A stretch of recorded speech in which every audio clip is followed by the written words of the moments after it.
सम्मानित मंच, उपस्थित सभी मेरे प्रिय भाई और बहनों, किसी भी युवा की ज़िंदगी में वो बहुत महत्वपूर्ण दिन है जब वो अपनी ज़िंदगी की शुरुआत किसी नौकरी से करता है। और भारत में तो सरकारी नौकरी प्राप्त करने वालों के लिए तो ये अवसर, मैं आपके चमकते हुए चेहरे देख सकता हूँ, खुशी देख सकता हूँ। और देश भर में 10 लाख लोगों को अगले 1 साल के अंदर रोजगार देने का जो लक्ष्य माननीय प्रधानमंत्री जी ने रखा है, पिछले महीने ही 75,226 युवाओं को रोजगार मिला और ये सरकारी नौकरियां 75,226 को मिली। आज 71,000 और भारतीय युवाओं को रोजगार मिल रहा है। उसके अवसर पर मैं सबको बहुत बहुत बधाई और बहुत बहुत शुभकामनाएं देता हूं।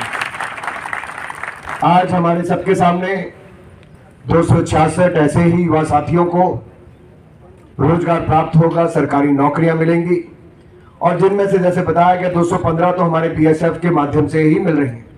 लेकिन कुल मिलाकर अगर आज पूरे देश भर में देखा जाए तो 2000 से ज्यादा रोजगार बीएसएफ के माध्यम से मिल रहा है।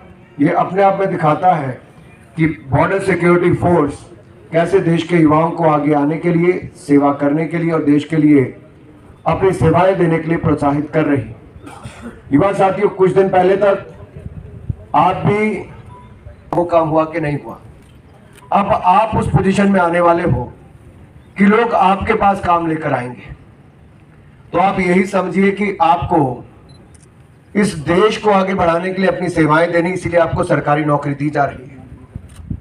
और आज के समय जब कोविड-19 पैंडेमिक या इससे पहले की मैं बात को देखूं तो बहुत चुनौती भरा एक समय दिखता था।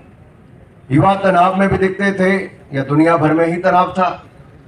हम सबके सामने चुनौतियां भी थी कि कैसे इसको पार कर पाएंगे, लेकिन माननीय प्रधानमंत्री नरेंद्र मोदी जी का नेतृत्व हमें मिला। धन्यवाद सर। रोजगार मेले की आज की कड़ी एक और पड़ाव है लाखों नए रोजगार और खुशियों के सृजन का। प्रस्तुत है सृजन के इसी उत्साह को दर्शाते रोजगार मेले पर एक लघु फिल्म।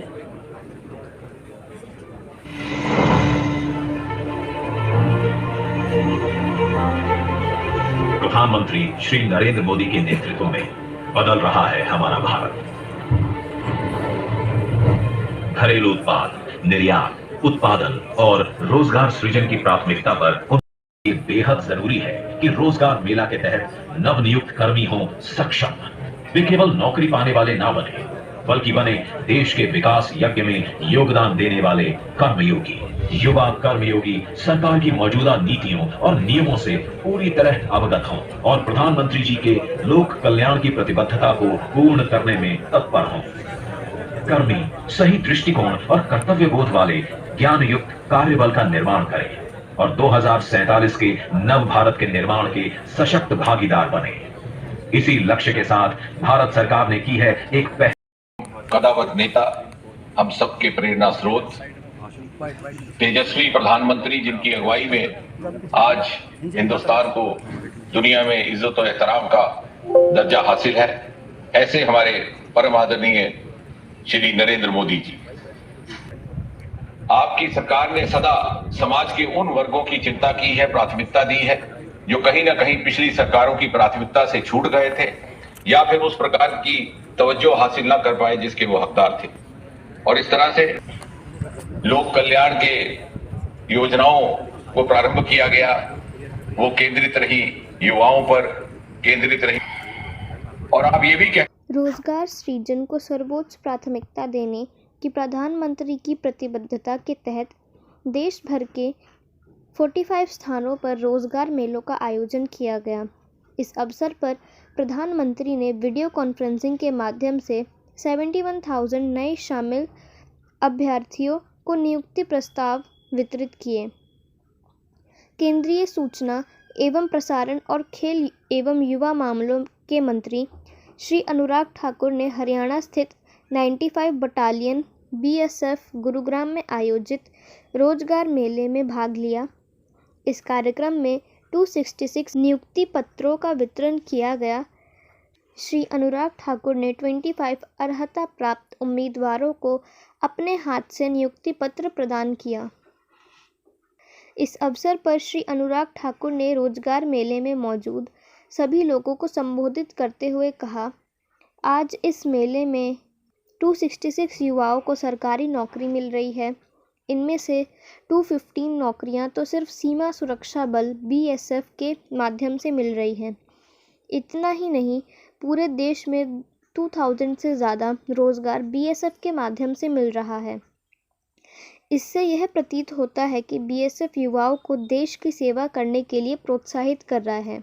श्री अनुराग ठाकुर ने अपने भाषण में युवाओं को प्रोत्साहित करते हुए कहा, एक युवा के लिए सबसे महत्वपूर्ण दिन वह है जब वह अपनी ज़िंदगी में एक नौकरी की शुरुआत करता है। आज इस अवसर पर जिन लोगों को सरकारी नौकरियां मिल रही हैं, उनके चेहरे पर मैं खुशी और चमक देख सकता हूं।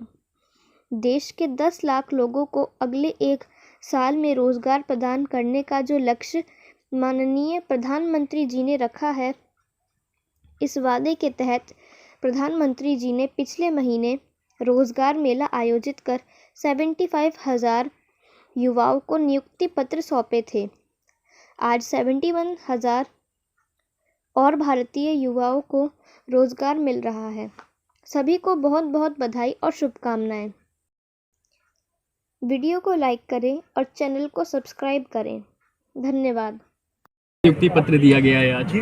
प्रधानमंत्री मोदी जी ने भारत सरकार के माध्यम से विभिन्न मंत्रालयों द्वारा, डिपार्टमेंट्स द्वारा 10 लाख सरकारी नौकरियां 1 वर्ष के अंदर देने का जो संकल्प लिया, पिछले महीने 75,226 लोगों को रोजगार मिला, तो आज भी 71,000 से ज़्यादा युवाओं को सरकारी नौकरियां देने का काम किया है। ये अपने आप में एक बड़ी पहल है। शायद ही देश ने आज से पहले कभी इस तरह के कार्यक्रम देखे हों जहां हज़ारों लोगों को नियुक्ति पत्र दिए गए। आज BSF के औंसी के इस ग्राउंड में अगर आप देखेंगे, बच्चों के चेहरे पर एक नया उत्साह था, जोश था, उमंग थी और देश के लिए अपनी सेवाएं देने के लिए वो ललायत थे। तो मेरा मानना है, जिस तरह से प्रधानमंत्री मोदी जी ने उनको संबोधित करके ये भी कहा कि हमें अपनी राइट्स के साथ रिस्पॉन्सिबिलिटी की भी बात करनी है। नहीं तो लोग अपने राइट्स की बात करते हैं, जिम्मेदारियों की बात नहीं करते। तो सरकारी नौकरी में जिम्मेदारी के साथ देश को आगे बढ़ाना भी है। और कर्मयोगी प्रारंभ जो किया है, ये कार्यक्रम बहुत शानदार, मैंने स्वयं देखा है। और प्रधानमंत्री ने एक दूसरी बात ये कही कि जीवन भर सीखने की हमें आदत रखनी चाहिए, अंदर के स्टूडेंट को मरने नहीं देना है। तो बहुत बड़ी बात कही कि टेक्नोलॉजी का उपयोग हो या एक स्टूडेंट को नहीं ख़त्म होने देना, सीखते रहना है। तो इनकी 30-30 साल की, किसी की 35 साल की, किसी की उससे कम नौकरी होगी, तो उनको जीवन भर अपने आप को अपग्रेड करना होगा ताकि वो देश को सेवाएं देते रहें। BSF के इस कैंपस में मैं देख रहा था कि लोग 224 के लगभग तो केवल BSF में ही, यहाँ पर गुड़गांव में ही दिए गए, बॉन्सी में। और इसके अलावा पूरे देश भर में 2000 से ज़्यादा नौकरियाँ तो आज BSF के ही में भर्तियाँ हुई हैं। अपने आप में दिखाता है कि बहुत शानदार प्रयास हुए हैं और आगे भी समय समय पर इस तरह के कार्यक्रमों का आयोजन होगा और देश के युवाओं को रोजगार के अवसर मिलते रहेंगे। आपने एक एडवाइस भी दी मंच के माध्यम से कि हर जो नौकरी पा रहे हैं वो एक गोल सेट करें अपने डिपार्टमेंट में, मिड टर्म गोल और लॉन्ग टर्म गोल। मैंने छोटे छोटे उदाहरण दिए कि देखिए, सफाई, हम अपना टेबल, अपना दफ्तर साफ नहीं रखेंगे तो क्या होगा। और मैं जब काम करता देखता था, जब स्टॉक पड़ा रहता था तो सर्कुलेशन में नहीं आता था। तो आज मुझे लगता है सरकारी डिपार्टमेंट में भी है कि जो चीज़ खराब होगी उसको समय रहते डिस्पोज ऑफ कर देना चाहिए। वो पैसा भी आता है सिस्टम में, जगह भी खाली होती है। तो हर जगह पे देखने को मिला। एक तो दूसरा, टेक्नोलॉजी, ये लगातार निरंतर इसमें अपग्रेडेशन होती जा रही है। आपको अपने आप को उस तरह से अपग्रेड करना है। तीसरी बात आती कमिटमेंट की।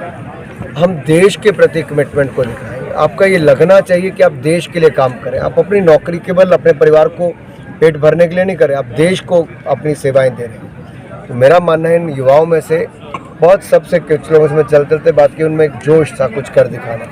मैं आशा करता हूँ अगले कई दशकों तक जब वो काम करेंगे तो जोश बरकरार रहेगा देश की सेवा। 31,000 करोड़ रुपया उन खातों में मदद करके दिया। ये तो मैं कुछ आंकड़े बता रहा हूँ जो है। अगर सड़क रेल की मैं बात करूँ, रेल कहाँ 4 किलोमीटर एक दिन में पटरी बिछती थी, आज वो 10 किलोमीटर पे पहुँच गई। अपने आप में बहुत बड़ी बात है। सड़कें 12 किलोमीटर बनती थी, आज 36 किलोमीटर प्रतिदिन बनती हैं। तो मोदी सरकार ने पारदर्शिता कामकाज में लाए हैं और जवाबदेही भी तय की है। दिल्ली में सर एमसीडी के चुनाव है अभी सर। जी चलो अब तो पूछ लिया सवाल। एमसीडी चुनाव को लेकर क्या कहना चाहेंगे? एमसीडी चुनाव में भारतीय जनता पार्टी जीतेगी। सर आपने खुद यूनिफॉर्म पहनी है और आज यूनिफॉर्म के लोगों के साथ बीएसएफ वालों को सर्टिफिकेट देखिए, कैसा लग रहा है आपको? देखिए, जब ये युवा मेरे साथी सेना की वर्दी पहनेंगे तो कर्तव्य बोध अपने आप अंदर आ जाएगा, अनुशासन अपने आप अंदर आ जाएगा, देश के मर मिटने की भावना अपने आप राम भाई इस वर्दी में कुछ ऐसा है कि देश के लिए भावनाएं अपने आप जाग उठती हैं। और कहीं ना कहीं जब आप अपने प्रशिक्षण के दौर से जाते हैं तो आपको पता चलता है कि इसकी देश की सेना ने किस तरह से देश की रक्षा सुरक्षा को एक नए आयाम स्थापित किए हैं। और जो हमें चुनौतियां बॉर्डर पर रहती हैं और देश के अंदर भी रहती हैं, उन दोनों से जूझकर चाहे आतंकवाद हो या फिर नक्सलवाद हो, उनको ख़त्म करने की दिशा में हम लोगों ने तेज़ी से काम किया है।